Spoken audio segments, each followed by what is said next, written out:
अस्सलाम वालेकुम। अभी हम ओप का कोर्स कर रहे हैं एंड ओप में हमने सबसे पहले मैंने जो स्टार्टअप लिया था वो फंक्शन से लिया था ताकि जिन्होंने अपनी पीएफ के फंक्शंस नहीं किए वो कर लें। अब जो मैं बेसिकली ओप का बिल्कुल बेसिक से स्टार्ट करने लगी हूँ, टॉप बेसिक से, एंड इसको बिल्कुल स्टार्ट से बताने लगी हूँ आपको।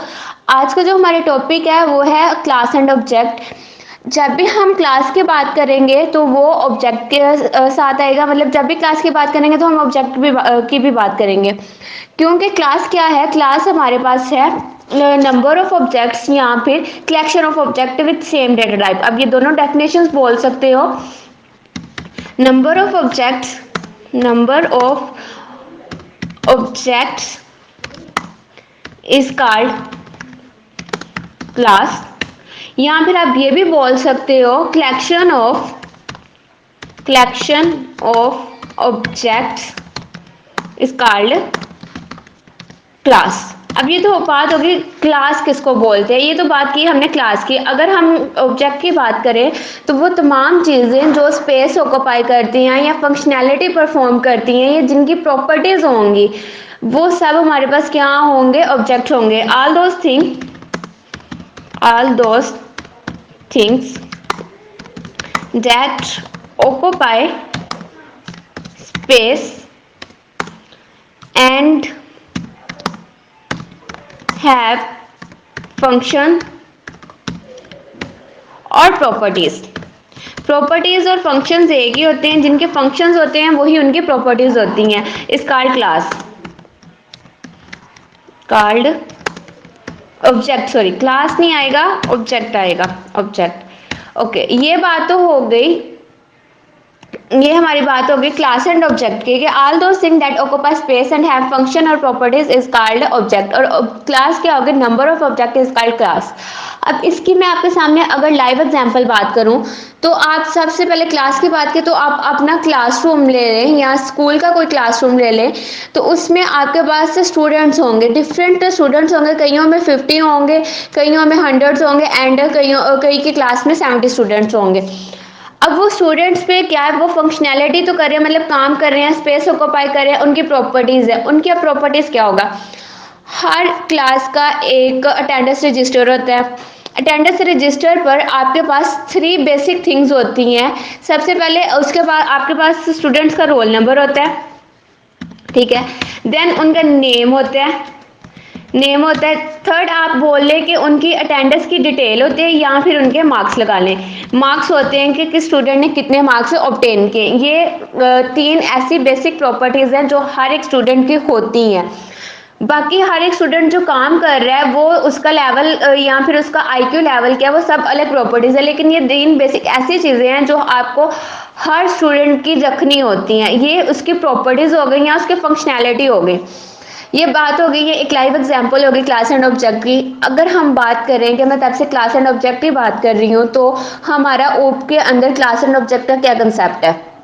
अगर हम ओप में क्लास एंड ऑब्जेक्ट की बात कर रहे हैं तो आप याद रखें कि जब भी हम क्लास एंड ऑब्जेक्ट की बात करेंगे या फिर आप बोल लें कि ओप की बात करेंगे तो वहां पर हम डेटा की बात करेंगे, एंड हर सॉफ्टवेयर में every software have a data. आपके पास अगर कोई एक वेबसाइट है या समझ ले आपके पास ये आपका जो डेव है या जो मैं स्क्रीन रिकॉर्डर कर रही हूँ, अगर मैं उसके ऊपर मेरे पास डिफरेंट टाइप के फंक्शंस होंगे, मैं उस पर क्लिक करूंगी तो उससे रिलेटेड डेटा मेरे पास आ जाएगा। विंडो पे अगर मैं व्हाट्सएप पे क्लिक करूंगी या किसी के चैट पे क्लिक करूंगी तो उसके चैट के अंदर जितना डेटा होगा वो सब आ जाएगा। तो सॉफ्टवेयर में हम बेसिकली सब सॉफ्टवेयर में डेटा सेव करते हैं। वो डेटा हम C++ की हेल्प से करते हैं। हम जब भी कोई भी सॉफ्टवेयर बनाते हैं उसमें हमने डेटा मस्ट सेव करना होता है। तो वो डेटा अब हम कैसे सेव करेंगे सॉफ्टवेयर के अंदर, वो हम क्लास एंड ऑब्जेक्ट की हेल्प से करेंगे। हम एक क्लास बनाएंगे जिसके अंदर हम ऑब्जेक्ट्स लेंगे और हर ऑब्जेक्ट का डेटा एक टाइप का ही होगा। जस्ट लाइक आपने ये देखा कि मैंने क्लास की आपको एग्जाम्पल दी, क्लास के अंदर हर बच्चे का name, marks and roll number होगा। तो हम पहले उसको बोलेंगे कि अपना रोल नंबर डालो, देन उसको बोलेंगे अपना नेम डालो, देन उसको बोलेंगे अपने मार्क्स डालो। तो वो बाद में हम प्रिंट कर लेंगे और जिस भी स्टूडेंट का हमें डेटा निकालना होगा हम उस स्टूडेंट का जाकर उसके रोल नंबर की हेल्प से या उसके नेम की हेल्प से वो डेटा निकाल सकते हैं। ये सब बात होगी थ्योरेटिकली बात होगी क्लास एंड ऑब्जेक्ट की। अब जो प्रैक्टिकली बात करते हैं, सबसे पहले मैंने पहले हर बार बोला है कि जब भी हम प्रोग्रामिंग लिखते हैं तो हमें अगर सी प्लस प्लस या ओ प्रोग्राम लिखने को बोलें तो हम अपना स्ट्रक्चर सबसे पहले रेडी कर लेते हैं। अब std int main return zero लिखना है, लिख ले, नहीं लिखना तो ना लिखे, कोई इसका इतना इशू नहीं होगा। उस ये तो हो गया। अब क्लास एंड ऑब्जेक्ट की बात कर रहे हैं तो सबसे पहले हम देखते हैं कि क्लास को डिक्लेयर करने का या फिर क्लास को इनिशियलाइज करने का सिंटैक्स क्या होता है। मैं यहाँ पर क्लास ही लिखूंगी। क्लास लिखने से आपने देखा कि जो कलर हमारे इंट का है वही कलर हमारे क्लास को हो गया। डेट्स मीन कि क्लास भी हमारे पास एक कीवर्ड है। जैसे ही मैंने क्लास लिखा तो प्रोग्रामिंग ने ये क्या कहते हैं, तो कंपाइलर को ये पता चल गया कि ये क्लास बनाने लगे हैं जिसके अंदर ये डेटा सेव करेंगे या फिर ये डिफरेंट कलर डिफरेंट टाइप के ऑब्जेक्ट्स बनाएंगे। उसके बाद क्लास है, क्लास के बाद आप जैसे इंट है, इंट भी आपके पास एक कीवर्ड है, कीवर्ड के बाद आप इंटीजर को नेम देते हैं, वैसे ही आप क्लास को नेम देंगे। अभी मैंने आपको एग्जांपल दी स्टूडेंट्स की, तो हम उससे रेलिवेंट ही एक प्रोग्राम करते हैं। स्टूडेंट्स लिखा मैंने एंड यहाँ पर मैं कर्ली ब्रेसेस लगाऊंगी। जैसे ही मैंने कर्ली ब्रेसेस लगाई तो आप देखें कि जहाँ पर हमारी क्लास एंड हो रही है वहाँ पे सेमीकोलन आ रही है। ये इसका स्ट्रक्चर है। अब मैं आपको हाईलाइट करके बता देती हूँ कि अगर कोई क्लास का सिंटैक्स पूछे या स्ट्रक्चर पूछे तो क्लास का सिंटैक्स क्या होगा। ये आपके क्लास का सिंटैक्स है एंड इसके अंदर आपकी सारी बॉडी आएगी। अब मैंने बात की कि क्लास है, क्लास में हम क्या कहते हैं स्टूडेंट्स का सब स्टूडेंट्स के लिए हम जो चीज़ें ले रहे हैं वो कॉमन है।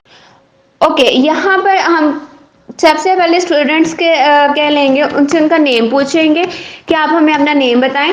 देन स्ट्रिंग ले लें आप या फिर आप इंटीजर ले लें। ओके, अपना रोल नंबर बताएं।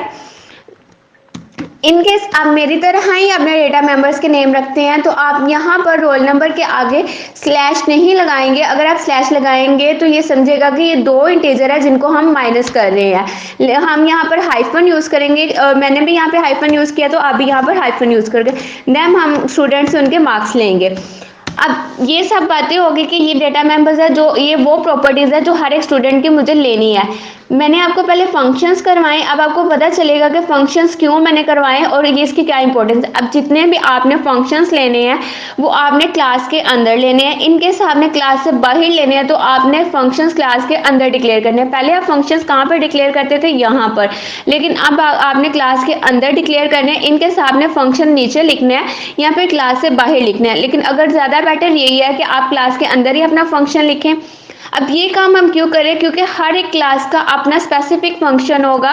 तो जो एक क्लास का फंक्शन है वो ज़ाहिर सी बात है वो दूसरी क्लास के अंदर नहीं होगा, या जो एक क्लास में हम ले रहे हैं वो हम दूसरी क्लास में नहीं ले रहे होंगे। तो इसलिए हम क्लास के अंदर फंक्शन को डिक्लेयर करेंगे या क्लास के अंदर ही फंक्शन को लिखेंगे। यहाँ पे मैं वर्ड लिखने लगी हूँ एंड वर्ड के बाद मैं गेट लिखूंगी। गेट मैंने नाम लिखा है। आप यहाँ पे गेटर सेटर भी देख इसको समझ सकते हैं कि गेट्स किया है मैंने, बाद में मैं इसको सेटर में लगा दूंगी। सी आउट में मैंने यहाँ स्टेटमेंट दी, enter name and cin मैंने किसको करना है, नेम को। देन मैंने सी आउट में स्टेटमेंट दी, एंटर रोल नंबर। मैं इसी सीक्वेंस से चल रही हूँ, आप ऊपर नीचे भी कर सकते हैं, इसमें कोई इतना इशू है नहीं है कि जिस सीक्वेंस से मैं चल रही हूँ आप भी उसी सीक्वेंस से चलें। जैसे आपको बोला जाएगा आप वैसे भी चीज़ों को ले सकते हैं। रोल नंबर, आगे सी आउट में कर रही हूँ, एंटर मार्क्स। यहाँ पे मैंने उनको स्टेटमेंट्स दे दी कि आपने यही वाली स्टेटमेंट्स यूज़ कर जो मैंने दी हैं, आपने बस यही चीज़ें अपनी डालनी है। ऐसे ही है। अब ये तो मैंने गेटर बना लिया, अब मैं अपना एक सेटर बना लूंगी। मतलब अब ये समझ लेंगे गेट्स के थ्रू हम ये डेटा मेंबर्स यूजर से लेंगे एंड सेटर के थ्रू हम वो डेटा मेंबर्स शो करवाएंगे। ओके, यहाँ पर हम अब सेटर बना लेते हैं। मैं यहाँ पर सेट लिख देती हूँ, आप सेट भी कर सकते हैं, आउट भी कर सकते हैं, डिस्प्ले भी कर सकते हैं, जो चाहे आप वो कर सकते हैं। आउट में मैंने सबसे पहले नेम को डिस्प्ले करना है, नेम एंड लाइन। देन मैंने सी आउट किसको करना है, रोल नंबर,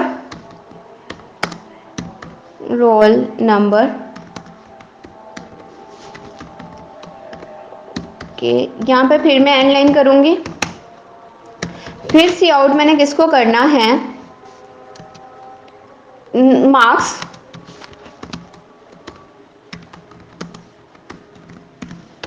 मार्क्स हो गए, ठीक है। यहाँ पर भी एंड लाइन कर देते हैं इन केस के हम जब सेकंड ऑब्जेक्ट लेंगे या सेकंड स्टूडेंट का लेंगे तो ये हमारा हो जाएगा।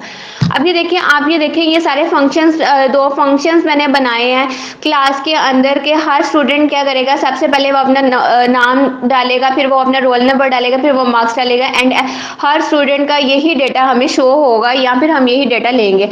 अब ये तो हो गया कि ये मैंने अपनी एक क्लास बना ली। अब मैंने इस क्लास को मेन फंक्शन के अंदर कैसे यूज करेंगे, सारा काम बाहर नहीं होगा, ये जैसे हमने क्लास बनाई है, सारा काम जो असल वाला काम होता है वो मेन फंक्शन के अंदर होता है। अब मैंने क्या करना है कि मैं स्टूडेंट ही लिखूंगी, क्योंकि जो भी क्लास का नेम होगा सबसे पहले आपने वो क्लास का नेम यहाँ पर लिखना है।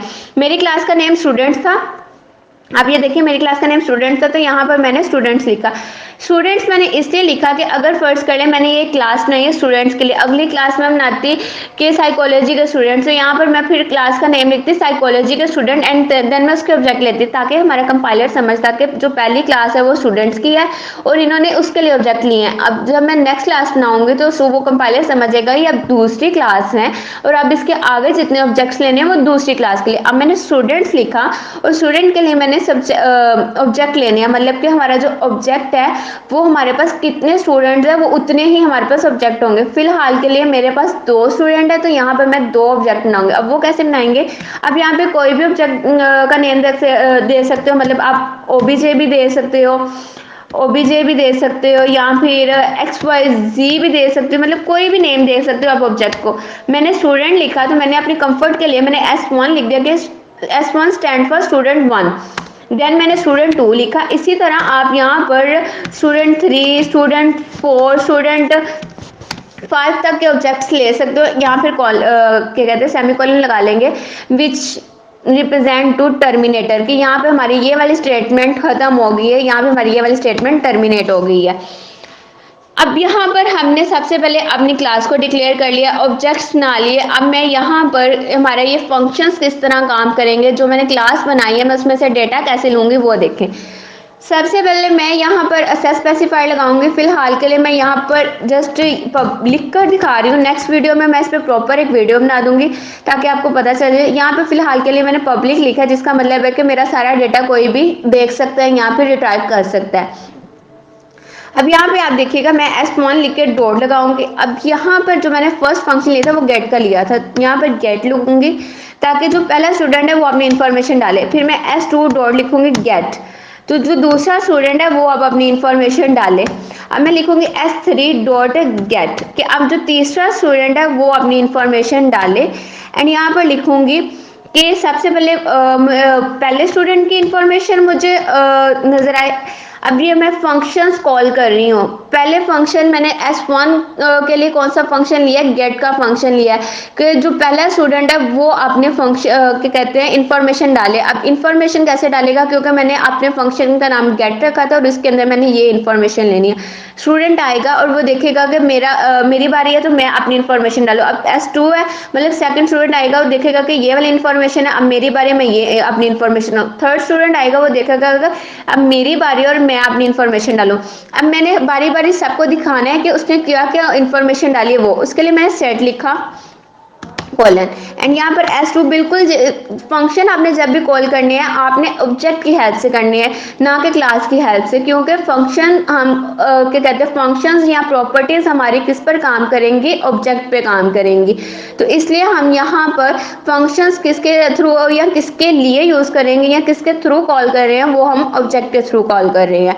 अब यहाँ पर मैंने किस तरह किया वो भी आपको बार बार सिंटैक्स बता रही हूँ कि आप देखेंगे S1 डॉट गेट्स लिखा, फिर मैंने S2 डॉट गेट्स लिखा। आपने पहले ऑब्जेक्ट का नेम लिखना है, देन आपने डॉट लिखना है, देन आपने फंक्शन का नेम लिखना है।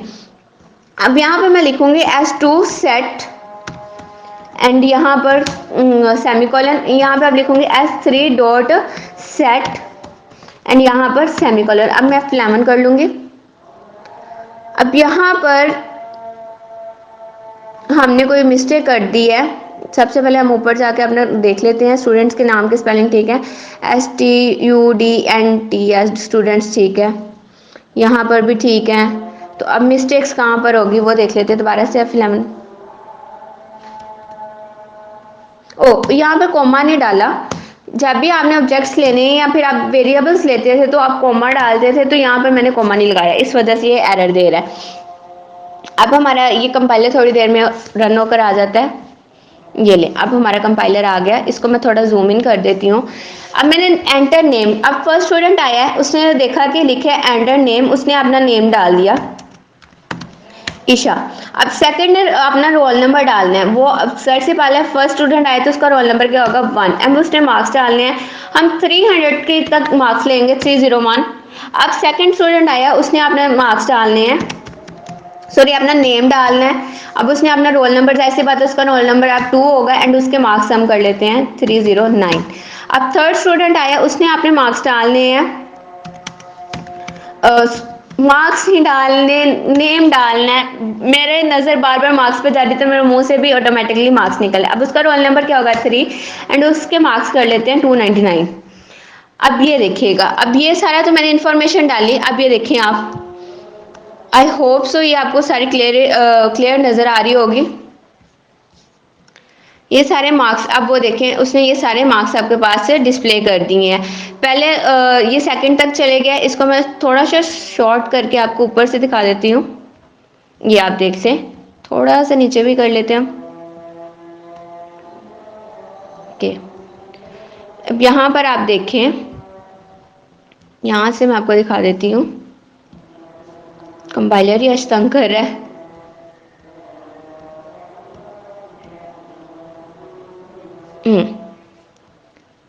ओके, अब ये आप देख सकते हैं, यहाँ से थोड़ा सा ऊपर कर लेते हैं।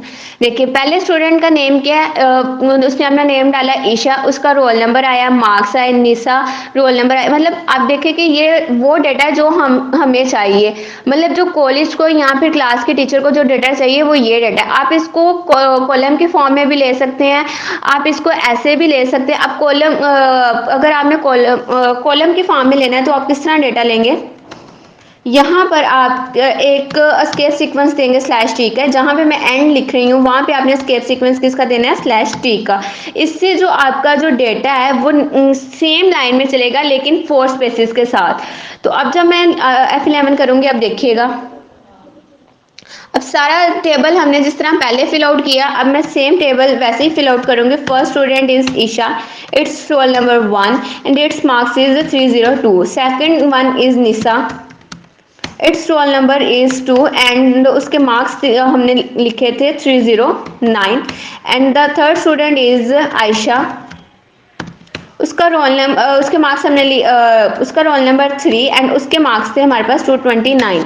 अब देखिए, अब ये देखें, name Isha, roll number 1, marks, ये आप देख लेंगे ये बिल्कुल आपके पास एक कॉलम के फॉर्म में आ गया।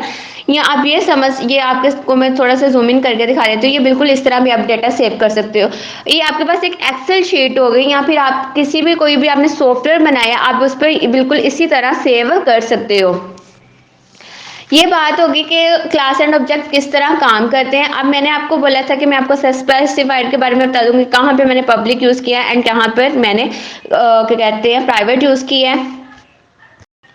लेकिन उसके पहले आप देख लें कि आपको, आई होप सो आपको ये क्लियर हो गया होगा कि क्लास एंड ऑब्जेक्ट हमें किस तरह हेल्प करते हैं और उसमें हम फंक्शंस किस तरह लिखते हैं। अब देखिए, क्लास में फंक्शन लिखने का मुझे क्या बेनिफिट हुआ कि मुझे जो हर एक स्टूडेंट के लिए फंक्शन लिखना था वो मुझे नहीं लिखना पड़ा, बल्कि मैंने क्या किया कि मैंने अपनी क्लास बना ली जिसमें मैंने स्टूडेंट्स ले लिया। अब ये सारे फंक्शंस या आप, अब देखिए आप यहाँ पे 50 ऑब्जेक्ट्स भी बना सकते हैं, आप 60 ऑब्जेक्ट्स भी बना सकते हैं, आप मतलब बार बार ये चीज़ भी कर सकते हैं। अब यहाँ पर ये सारा कुछ हो गया क्लास एंड ऑब्जेक्ट पे, एंड ये किस तरह काम किया है वो सारा मैंने आपको दिखा दिया कि क्लास में हम क्या करते हैं कि अपना डेटा सेव करते हैं। अब यहाँ पर मैं एक थोड़ी सा इंट्रो देती जाऊँ कि जब भी हम क्लास एंड ऑब्जेक्ट की बात करते हैं वो तो हमारा क्लियर हो गया ना कि ऑब्जेक्ट का मैंने स्टार्टिंग में ही आपको बताया था कि नंबर ऑफ ऑब्जेक्ट हमारी क्लास बनाती है। आपने यहाँ देखा कि मेरे 5 स्टूडेंट्स ने मेरी एक क्लास बना दी। अगर इनकेस मुझे यहाँ पर किसी प्लेयर का डेटा सेव करना है तो वो भी मैं यहाँ पर करूँगी। अगर मुझे कोई मैथ का फंक्शन बनाना है वो भी मैं यहाँ पर बनाऊँ, क्लास बनानी है वो भी मैं यहाँ पर बनाऊँगी। ये तो होगी क्लास एंड ऑब्जेक्ट। अब जो मैं बात करने जा रही हूँ वो असेस स्पेसिफायर किया। अब जहाँ पे भी डेटा की बात आती है, आपके फ़ोन में आपकी पिक्चर्स हैं, वो भी आपका डेटा है, आपके व्हाट्सएप पे आपकी चैट है, वो भी आपका डेटा है। अब जब भी डेटा की बात आती है, वहाँ पे सिक्योरिटी की बात आती है। सिक्योरिटी क्या होती है कि आप जब भी मैं आपसे आपके डेटा की बात करूंगी, आपका द फर्स्ट थिंग आपको कि आपका डेटा सिक्योर है कि नहीं, आपने अपना वो डेटा किसी को दिखाना है कि नहीं, अगर आपने दिखाना है तो आपने कितना दिखाना है, और अगर आपने नहीं दिखाना तो उसको आपने सेव कैसे करना है, प्राइवेट कैसे करना है। जब भी डेटा की बात आएगी वहां पर हमारी सिक्योरिटी की बात आएगी। ये सारे काम हम क्या कहते हैं सी में भी कर सकते थे, ये सारा डेटा हम सी लैंग्वेज में भी बना सकते थे। सी प्लस प्लस को बनाने की एक वजह ये भी थी कि वहां पे हम डेटा तो बना रहे थे और डेटा को सीक्वेंस भी दे रहे थे और वहां पे हम डेटा रख भी सकते थे, लेकिन वहां पे सिक्योरिटी नहीं थी कि हर कोई भी हैकर हमारा डेटा वहां से निकाल सकता था। तो उसके लिए हम लोगों ने एसेस स्पेसिफायर इंट्रोड्यूस करवाया जो हमारे डेटा को सिक्योरिटी देता है। अब ये एसेस स्पेसिफायर पे मैं आपको एक सेपरेटली वीडियो बना कर दे दूंगी। अभी मैंने क्लास एंड ऑब्जेक्ट की बात की, यहाँ पर मैंने आपको एक प्रोग्राम करके भी सिखाया। अब नेक्स्ट वीडियो में मैं आपको पहले एसेस स्पेसिफायर को क्लियर कर दूंगी, उसके बाद मैं आपको इसके थोड़े से प्रैक्टिकल क्वेश्चंस भी करवा दूंगी ताकि आपको पता चले, और रियल लाइफ एग्जांपल्स भी दिखा दूंगी कि कहाँ कहाँ पर ये यूज़ होते हैं। और कुछ वैसे हम प्रोग्राम्स भी बनाएंगे, माइनर से प्रोग्राम्स बनाएंगे लेकिन वो काफ़ी हाई लेवल पे जाकर यूज़ हो रहे हैं, इस तरह के हम प्रोग्राम्स बनाएंगे। आज के लिए इतना ही। अगर कोई क्वेश्चन है तो आप कमेंट बॉक्स में कर सकते हैं। मैं कोशिश करूंगी कि मैं आपके क्वेश्चंस को फुलफिली आंसर करूं और उन पे वीडियोस बना दूं ताकि आपका जो भी डाउट है वीडियो से रिलेटेड या फिर कोई भी आपका क्वेश्चन है प्रोग्राम से रिलेटेड या क्लास एंड ऑब्जेक्ट से रिलेटेड, मैं उसके फुली आंसर दूं और उस पर वीडियोस बना दूं ताकि आपके सारे डाउट से क्लियर हो जाए। Thank you so much. I hope so मेरी वीडियो अच्छी बनी होगी एंड उसमें कोई भी मिस्टेक होगी तो उसके लिए सॉरी एंड अल्लाह हाफिज़।